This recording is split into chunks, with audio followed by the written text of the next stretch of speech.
Art? Who the hell wants to be an artist? You ain't gonna make a living from that. You're not gonna feed your family from that. You should become a doctor or a lawyer. People compare you to Picasso. He couldn't really relate to any African cultures, yet he borrowed. And he was like, African art? I don't know anything about African art. Some people can paint, and some people do art, but they are not artists.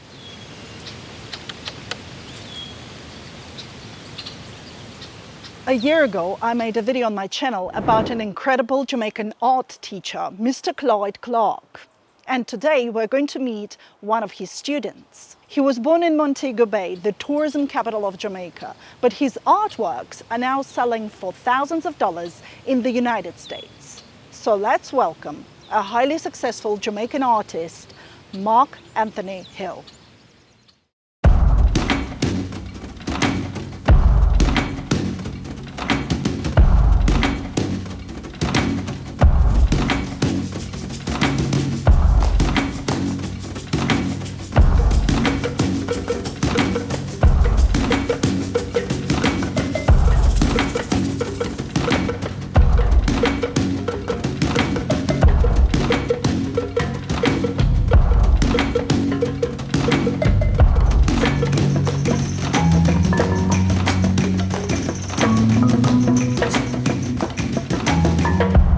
My name is Mark Anthony Hill. I'm originally from Africa, but I was born in Montego Bay, Jamaica. Brandon Hill to be exact, and I was raised practically in what we call the ghettos of Montego Bay. I lived there most of my life. In some articles I've read about you, people compare you to Picasso, like the modern day Picasso. Yeah. But were you influenced by his work? I think as artists, we are all imitators. First of all, what makes Picasso great? Why am I inspired by him? It's not much of cubism. He recognized that being unsafe is the best thing. He wasn't a fixed artist. He was willing to take chances. He was willing to go against what everybody else would not go against. Because originally he was painting like a normal European would paint. And he recognized that, no, it's too safe. I don't want to be fixed. So I am inspired that way by him. Take your chances. Don't be afraid. The fact that he went against what was popular. Exactly. Well, he did have many periods. Like he had this blue period, Right. then red period, then he came to what's known as African period. Matisse was the one that introduced him to African art. And he took it and went back to his studio and painted the Bretelles of Avignon. That was the painting that changed the art world forever. They didn't like it because they were saying to him, why are you painting like Africans in little tubes? The French critic came up with the word cubism after. But if my mind serves me correctly, Matisse was the first person that made mention of painting in cubes. Pablo Picasso is widely quoted on this phrase. He has said, apparently, good artists borrow, great artists steal. How much of it do you think is true? 100%. Because as I said before, we are all imitators. It's like, imagine what a car was back in the day to what a Ferrari is today. We just add to it. We are imitating, but we are just adding to it in our own way. It's really true. We do.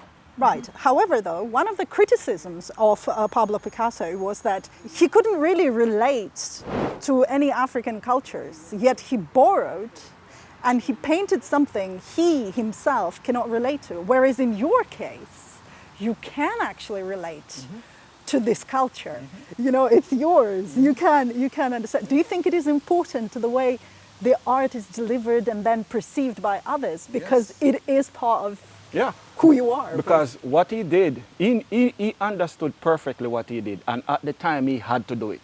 He could do it and say, no, oh, I was inspired by African art and it would be all good. But at that time, he could not say. It's a business. He was very good at business. He's not as cuckoo as people would think. But he never gave credit to Africa, to the origins. He wouldn't have. And he couldn't have at that time. We have to understand the time. He couldn't have. Right. And there were many artists from Africa who were painting in these kind of And they never got recognition Never. or anything. But he did because he was already an artist. Exactly. And he, at that time, Picasso was struggling with his own prejudice. He was looking at the work, understand that it is powerful, but he's faced with his own prejudices. So he's not going to swallow his ego because he was a pompous fella. He's not going to, oh, I was in, they asked him about it, and he was like, African art? I don't know anything about African art. All right. So how does that make you feel now that you can actually relate to it and you can openly state and show and everything? The thing is, I don't want to sound conceited, but I can say it is originally mine. So I am confident enough to say that because it's originally mine. I didn't take anything from him, but he borrowed something and he made it what it is. We just have to educate ourselves on the situation and understand, okay, what he was doing then, I understand where he's coming from. He did that for business reasons and political reasons. Don't leave that out. He was a stalwart communist. Oh, was it? Yes. Oh, God. So, of course it's Spain. Yeah, right. You get what I'm saying? So it is understandable where he's coming from. But for me, I can proudly just talk about it because now I know where it's coming from. So would you say your works are more of a fusion of African art and this European cubism, or how would you call this style? Very interesting question. When I got introduced to cubism, I never knew anything great about Pablo Picasso. So I started to pay attention to his work. Then I started to pay attention to Georges Braque's work, to Modigliani's work, Paul Cézanne, and Henri Matisse. So I'm like, something interesting is happening here. But all these artists, including Paul Klee, they were inspired by African art. So I said to myself, oh, I see what's happening here. So I went back once more to African art within itself. And I started to look at the tribal patterns and recognize, oh, this is where Picasso get it from. This is where Henri Matisse saw it, introduced it to Picasso. Picasso took it to a level like here. So when I saw it, I was like, okay, something is missing here. I'm just going to do it in its entirety. And I took it all the way up here to the extent of, I don't think it's going to be able to go any further. But I can be wrong because art is a species in an uncontrolled environment that is consistently changing in different views and perspectives. Somebody might come along in the future and really take it further than me. But that was all the encompassing ingredient of how I ended up where I'm at.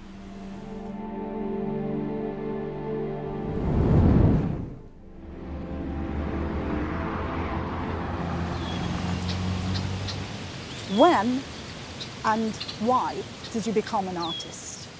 I don't want to look at it in a cliche manner to say, oh, it's an inborn concept.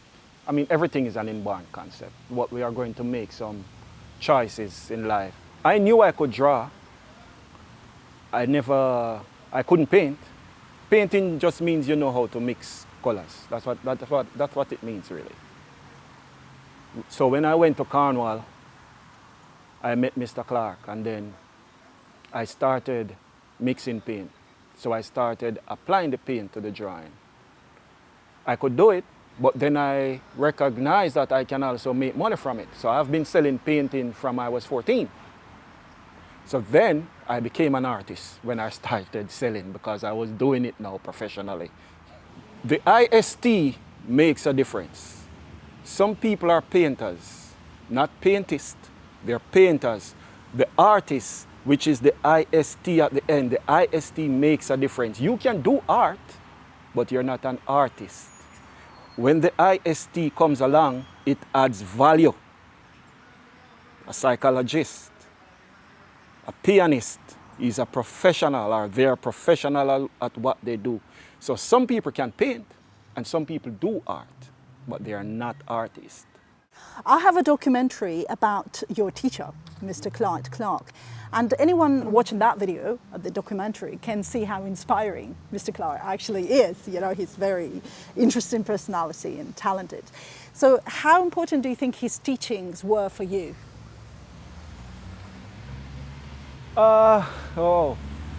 Mr. Clarke. In actuality, Mr. Clarke is the first man I have ever loved,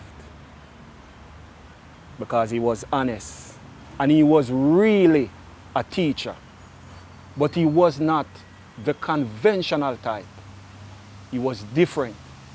He was not teaching what the norms were. His teachings were, for example, he would say, you should not drink box drinks or any of those preservative type of drink because the sodium benzoate isn't good for you, the FDC red 40. So his knowledge was way totally different from what I was hearing, and it had nothing to do with art. And that was when I recognized this is the right leadership for me. So I went along with him and I said to myself, I'm staying here. I spent my entire years at Cornwall with him more than any other teacher. Would you say he was a lot of like a life teacher? Mr. Clarke brought my mentality to the stratosphere. There is no limit where he took it in terms of confidence, understanding who I am, why it is important to understand who I am. So he took it to a level where this is what I'm looking for. As the saying goes, you don't know what you're looking for until you find it. He was that person that was placed in my life at the right time. So he was a father, a teacher, a friend, a critic. You know what's funny about Mr. Clarke? Even though I think I am his best student, Mr. Clarke never give me 100% for anything. Because you can always improve on it, whatever. Exactly, never. And that even made him stand out more. Later in life, I understood why he never did it. Your works really stand out when it comes to fine art and so on. The number of details, the colors that you use, they all like make your works really distinctive from all the other art that people can see. And you also use very distinctive themes for your work. So how did you develop this technique? And was it something by accident or did you do it on purpose? When I started painting, it wasn't what the onlooker I see now, it wasn't that. It was more what I would call Eurocentric. My art teacher, Mr. Clarke, introduced me to Dali. So I was really and truly painting like my art teacher. Then I recognized that it's more like Dali. And I was doing it for a while. Then I went to the United States to live. And I didn't understand the market of the United States where art is concerned. So it was more of the same practically where art is concerned. So I break for like 7 to 10 years because I had to figure out I need something that is unique and what is going to separate my art from all the other rest of art combined. So I divulged into African art. I went back and studied the patterns of Africa, the hills and valleys of Africa, the colors of Africa, and recognized that there are patterns and sequence that help shape and form Africa, especially when you're studying the different tribal patterns. And I said to myself, this is how I'm going to approach the next technique that I'm going to be doing. And that is how it came by. It was a deliberate, what I would call a deliberate accident. It was done with intent.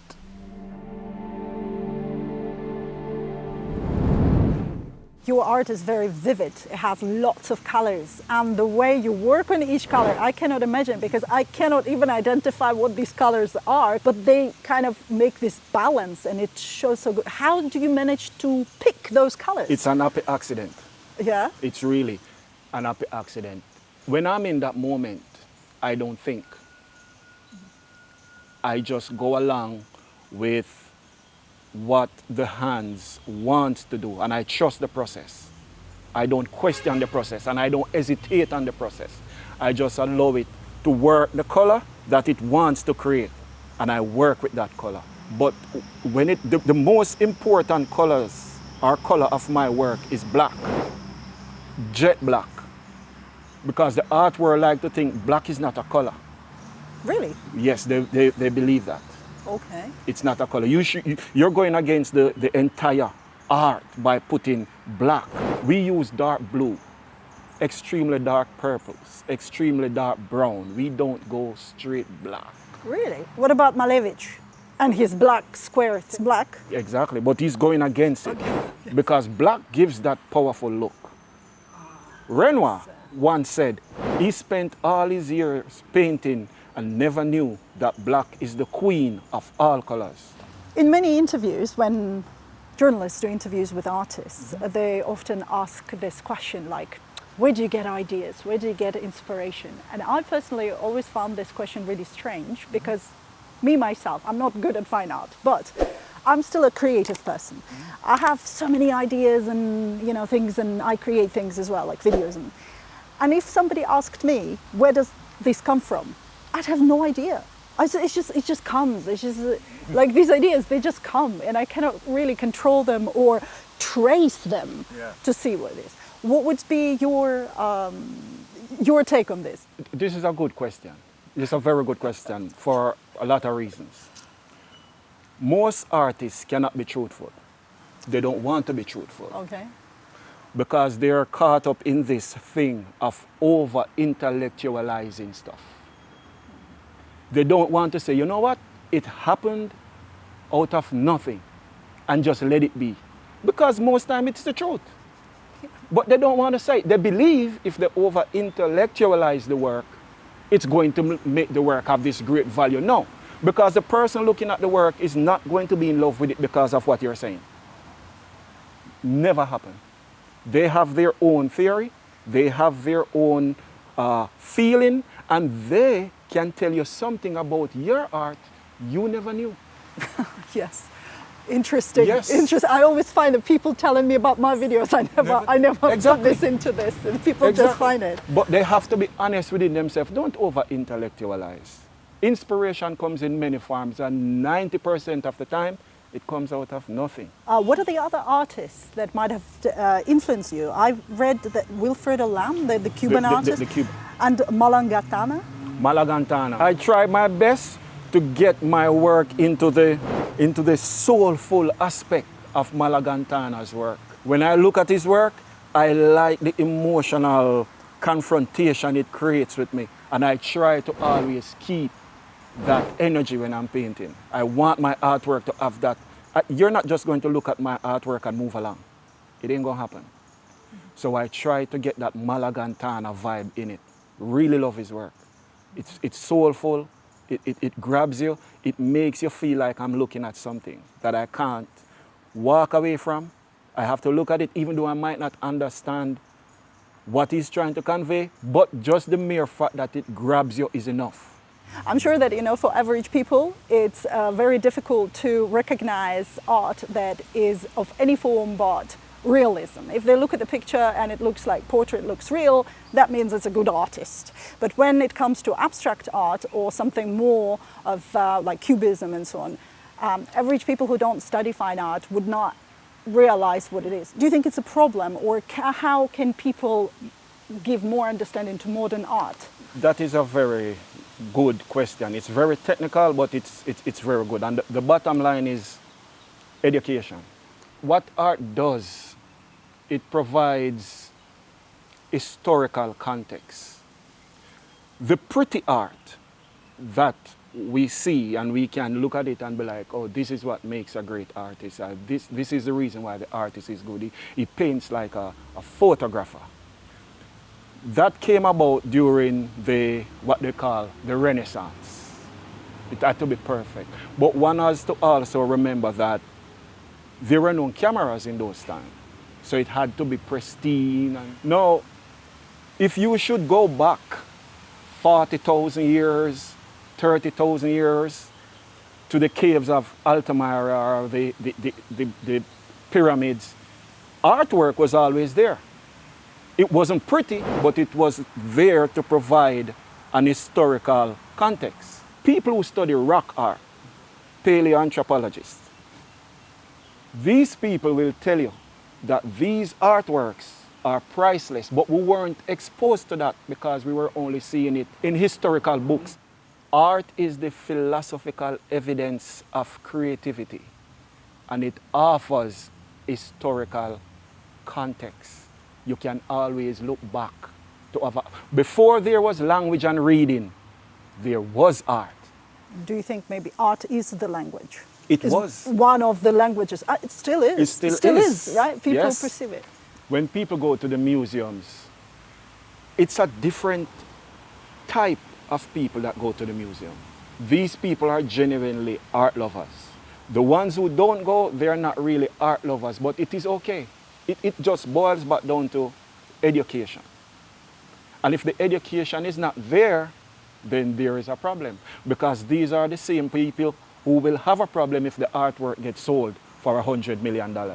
The educated ones are not going to think much of it because they understand the historical context and where it's coming from and what makes it priceless. What defines quality art, in your opinion? Provenance. It's based on who owns the art. That's what makes it quality. Oh, really? Oh, yes. Okay, well, can you expand on this? If you own a piece of Mark Anthony Hill, hypothetically speaking, Right. and let us say Elon Musk owns piece, the rest is history. Okay, I see. So that will determine the quality. Interesting. Interesting perspective. It boils back down to provenance. Who owns the artwork makes it what it is. Paul Allen, one of the co-founders of Microsoft, his entire collection just got sold for $1.5 billion. Now, if you own that collection, chances are you're not going to get it. Right, I see. Yes.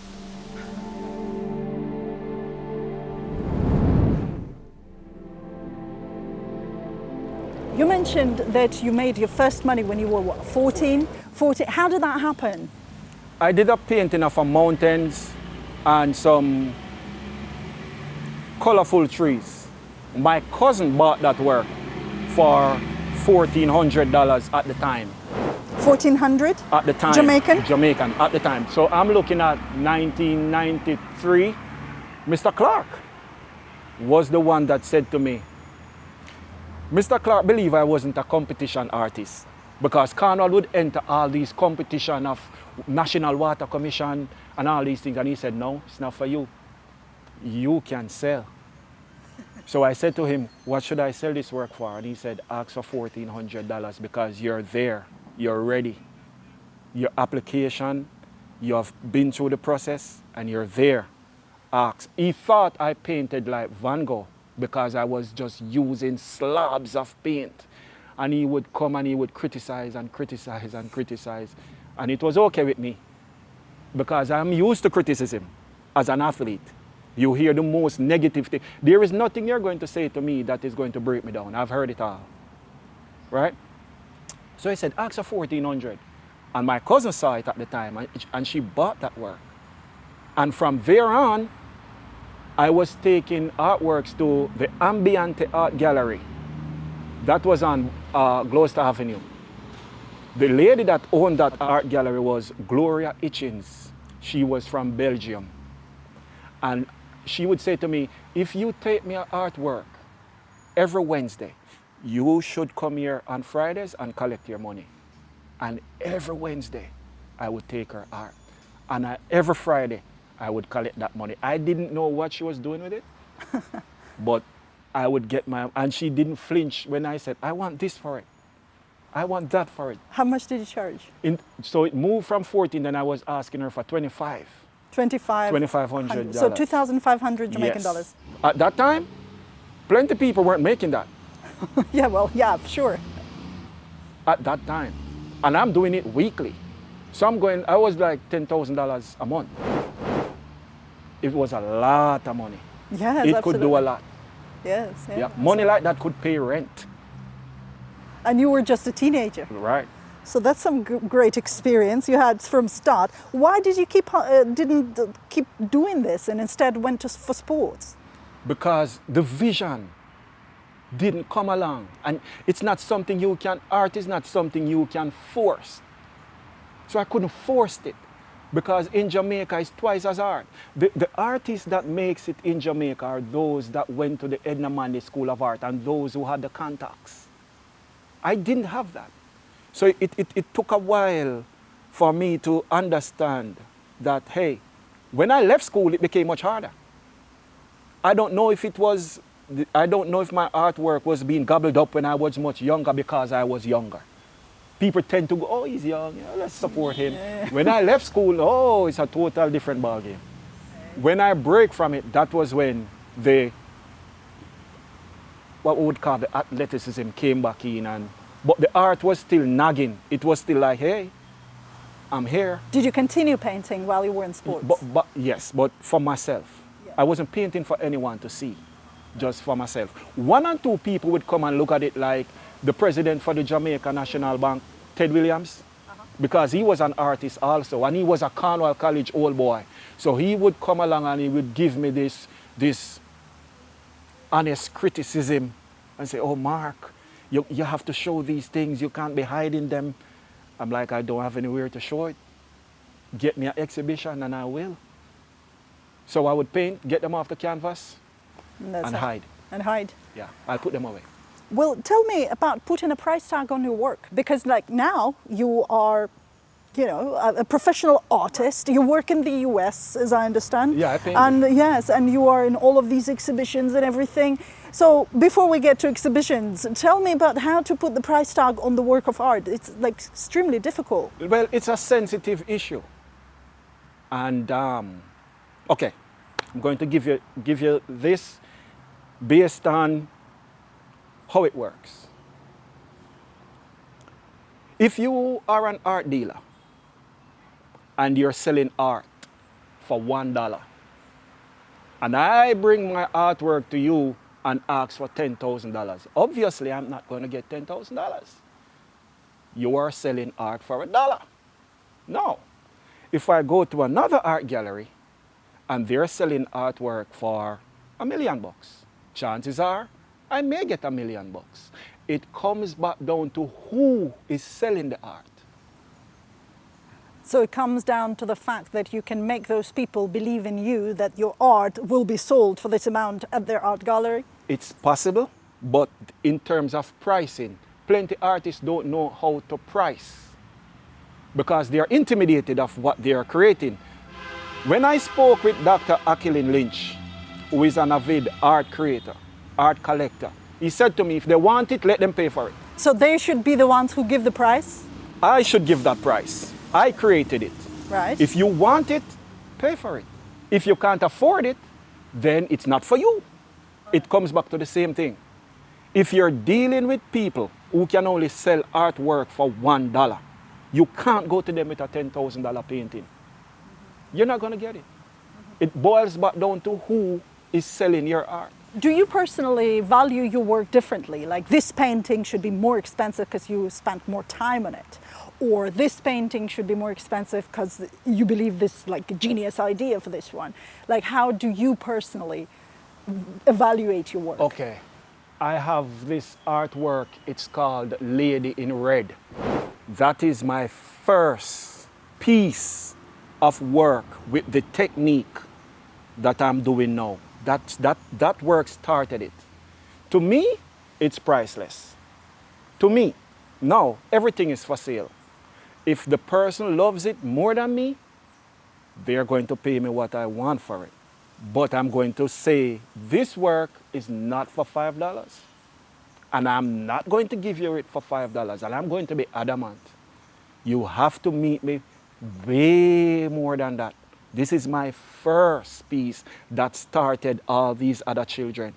You're getting the soul, the creativity, the thought procession. You're getting the mistakes. You're getting everything. Tell me about the exhibitions. My first exhibition was in Florida at the North Beach Art Gallery in Fort Lauderdale. But most of my exhibitions, they are kept in New York. Now I'm preparing for the Miami Art Basel. I've never done it before. This is going to be my first time through the Fearless TFA, the Fearless Artists. These are the people who are coming together to make it possible to get me down into Miami Art Basel. What does exhibition give you? Does it give clients? Does it give recognition? What is it? It gives everything. It gives you the opportunity to be seen by the right art mavens. It gives exposure. It really does. That is one of the most important things about exhibitions. The fundamental principles of an exhibition is to give exposure. You're exhibiting, that means you're showing. If they don't see it, they don't know that you have it. You get what I'm saying? Yeah, so yes. This is the key probably for anyone to become a professional artist. Yes, you have to be seen.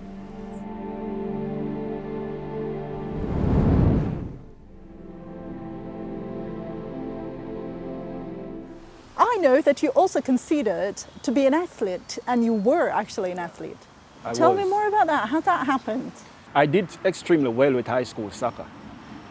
And I went to the national junior level. And I was there for a while, but in Jamaica, they don't pay athletes. We do it because we love what we're doing. So one of my mentors, who is Dr. Dean Weatherly, he came to me one day and he said to me, "Would you like to do the bobsled?" And I said, "What the hell is a bobsled?" And he said, "Have you ever watched Cool Runnings?" I was like, "No." So he was like, "Do you have a VCR?" I said, "Yeah." He said, "Go to the video center and rent Cool Runnings." And I went home and I watched it. I said to him, "Do you want me to do that?" And he said, "Yes, because I know the people and they are looking for new blood. And the reason why you are important is because you are an artist, and in order to drive the sled or to steer the sled, you need delicate touches. So you are good with your hands already. So it's important for you to be a part of it." I started training in 1998, and then I left Jamaica from 1999 up until 2006, representing Jamaica in bobsledding. Really? Yeah. So you did all of these years bobsledding? Yeah, and I had horrible accidents in it. Really? Yes, gosh. I had a brutal accident in Norway that left my face with 150 stitches. Wow. 300 to be exact. Well, this is a dangerous sport, though. No, it can kill. Is that why you stopped doing it? I think the traveling really started to get to me, the long flights, because I have to be going anywhere the tracks are. Germany, Norway, you name it, wherever the tracks are, you have to go there. Jamaicans dream about this kind of life. That's true, until They actually have it. until you're in it. And I don't like that flight at all. What the sporting career did for me, it gave me that discipline. It gave me that mental strength. Everything for me, it's a competition. It doesn't matter how small it is. Because we are trained athletes, we're trained to kill. So when they're saying, "Oh, it's a friendly competition," no. No, it ain't gonna be that. So when I'm approaching the artwork, it's the same mindset of the athlete that is literally doing the art.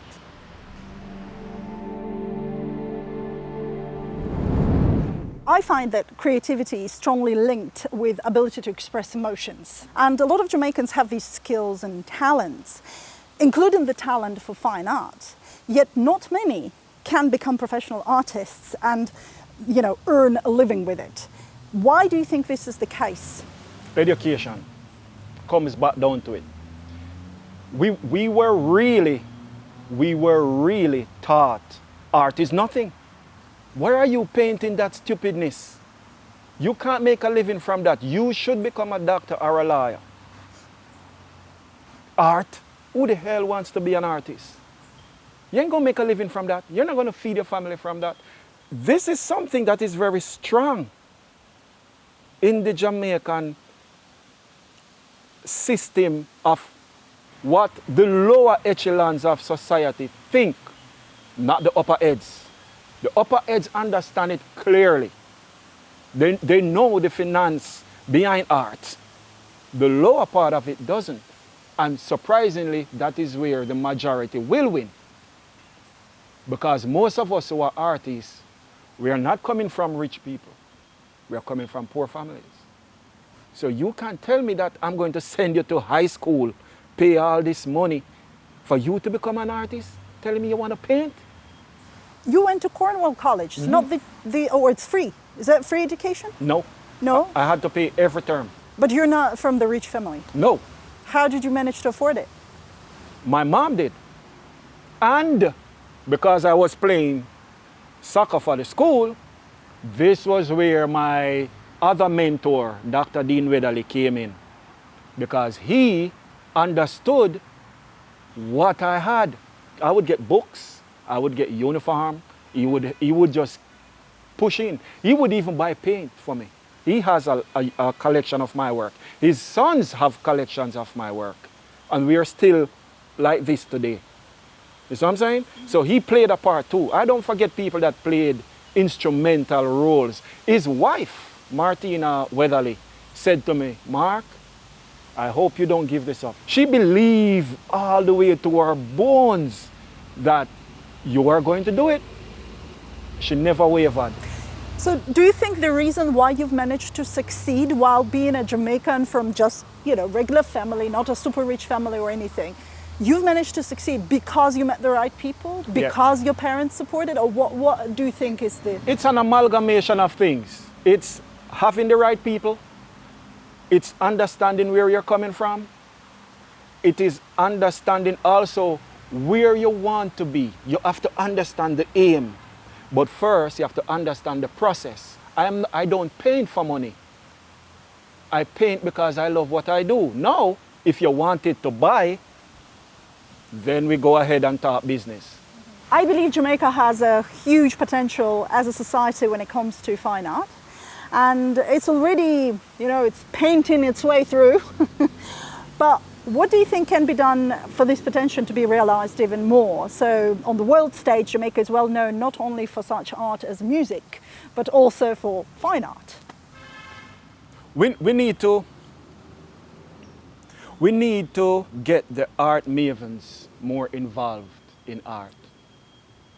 Not just for their personal collection, but for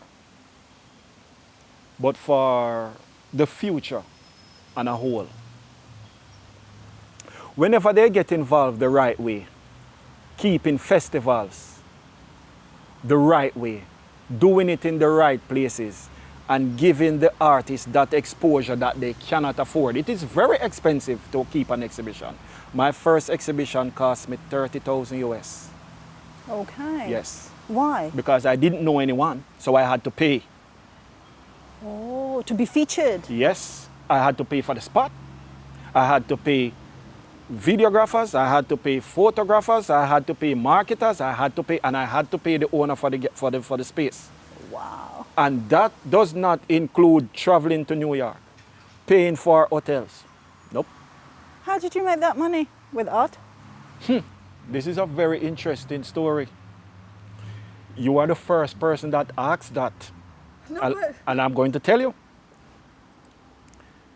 When I recognized that it is time to paint, I was in New York and I went to the spot and I said, how much is it to keep an exhibition here? And he said, $10,000 for the week. I said, okay. And I walked off and I went back the next day and I said to him, what am I going to need? He said, you're going to need that $10,000 first. You're going to need a marketer. You're going to need a videographer. You're going to need a photographer. You're going to need alcohol. I'm like, okay. And I went back to Miami. And I have this editor friend of mine, Dippy Deportee. And I said to him, I'm going to give up where I'm living at. And I'm going to live in my vehicle until I make that money to do this exhibition. And I gave up everything. I was at that time working in the biological field. So I was transporting organs from hospitals to the research center in Tampa. So I was okay. So you were doing the day job? Yes, I was okay. I was doing it. It was good. It was good money. Okay. I was okay doing it. But I wanted to get my exhibition because Mr. Clarke always said to me, If you're not exhibiting, you're not an artist. You're a painter. He told me so much things, I haven't forgotten anything. So I lived in the streets for 2 years. I don't like comfort. I really don't like comfort. I have to put myself in a position where I have to defeat what I'm going to put myself in. It is an athletic thing again, as I tell you. They raised us this way to be killers. You ain't gonna break me. I'm going to do it. Man, I lived in that vehicle for 2 years. That vehicle ain't for sale. No way, they can't pay me for that vehicle. And I lived in that vehicle. And I would go to work, I would drive to Tampa, back to Miami, every day, transporting. I would sleep, I would shower in the gym, and I would get back in the vehicle, and I would read. And I would go to the studio, and I would paint. And I would go to work, and I'll get back, and I would read. And I'll bathe, and I'll go to the studio, and I would paint. It was just that. No woman, no distraction. It was just the focus. I have to get this 30,000. And I did. And that is the reason why I don't give away my art for free. I don't do it. I see. When I'm dead, no, they can do what they want to do with it. You know, art usually becomes more expensive after the artist. Yeah, when I'm dead, whatever they want to do with it, fine. But while I'm living, no. You don't know the process, man. Don't you think that if you were in Jamaica, it would have been easier? No. Why not? Because you know people here, you have connections, you could have done the exhibitions here. But the affordability, the economy here, would I be able to survive from it? No. I don't know. I'm telling you. There are not enough customers, basically, who would be interested in buying Exactly. art. And even if there are customers, they may not be educated enough to spend. Remember, people who buy art aren't Just, they're not just simple people. exactly. Right.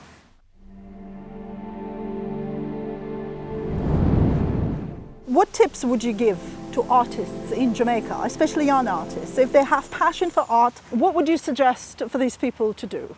I don't like correcting adults. I don't like telling an adult what to do. But for the children, they have it perfect.